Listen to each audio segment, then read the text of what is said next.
காஞ்சிபுரம் மாவட்டம் ஸ்ரீபெரும்புதூர் குன்றத்தூர் சாலை சரியாக இரவு 11 மணியளவில் ரோட்டோர புதரில் ஒரு நபர் ரத்தமும் சதையுமாக அடிபட்டு கிடப்பதாக காவல்துறைக்கு தகவல் கிடைத்திருக்கிறது.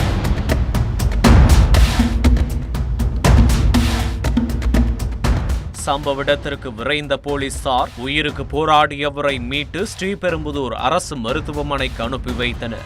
அங்கு அவருக்கு முதலுதவி அளிக்கப்பட்டு மேல் சிகிச்சைக்காக செங்கல்பட்டு அரசு மருத்துவமனைக்கு கொண்டு செல்லப்பட்டிருக்கிறார்.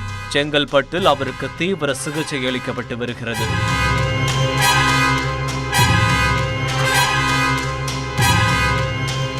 உயிருக்கு போராடியவர் யார்? நடந்தது விபத்தா, கொலை முயற்சியா? இந்த பயங்கரத்திற்கு காரணம் என்ன போன்ற பல்வேறு கேள்விகளோடு போலீசார் இந்த வழக்கை விசாரிக்க தொடங்கினார்கள். அப்போதுதான் உயிருக்கு போராடியவர் ஸ்ரீபெரும்புதூர் அடுத்த பாம்பாங்குழி கிராமத்தைச் சேர்ந்த திலீப் என்று தெரிய வந்திருக்கிறது.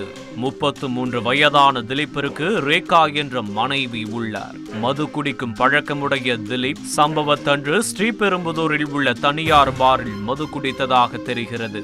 அதன் பிறகு இப்படி குத்துயிரும் கொலையுயிருமாக மீட்கப்பட்டிருக்கிறார். திலீப்பின் உடலில் இருந்த காயங்கள் நடந்திருப்பது ஒரு கொலை முயற்சி என அப்பட்டமாக காட்டிக் கொடுத்தது. இதனால் போலீசார் திலீப்பின் மனைவியிடமிருந்தே விசாரணையை தொடங்கினார்கள். அப்போதுதான் கள்ளக்காதலனுடன் சேர்ந்து மனைவியே கணவனை கொலை செய்ய முயன்றது தெரிய வந்தது. ஆம், திலீப்பின் மனைவி ரேகாதான் இந்த திட்டத்திற்கு சூத்திரதாரி.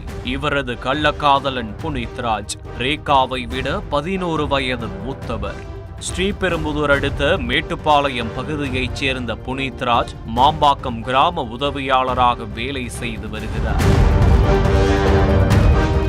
இவர் கடந்த சில ஆண்டுகளுக்கு முன்னர் பாம்பாங்குழி கிராமத்தில் உதவியாளராக பணிபுரிந்த போதுதான் திலீப்புடன் பழக்கம் ஏற்பட்டிருக்கிறது. இருவரும் நண்பர்களாக பழகி வந்துள்ளனர். நாளடைவில் புனித்ராஜ் குடும்பத்தில் ஒருவராக மாறி அடிக்கடி திலீப்பின் வீட்டிற்கு சென்று வருவது வழக்கம். அந்த சமயத்தில்தான் புனித்ராஜுக்கும் திலீப்பின் மனைவி ரேகாவிற்கும் கள்ளக்காதல் மலர்ந்திருக்கிறது.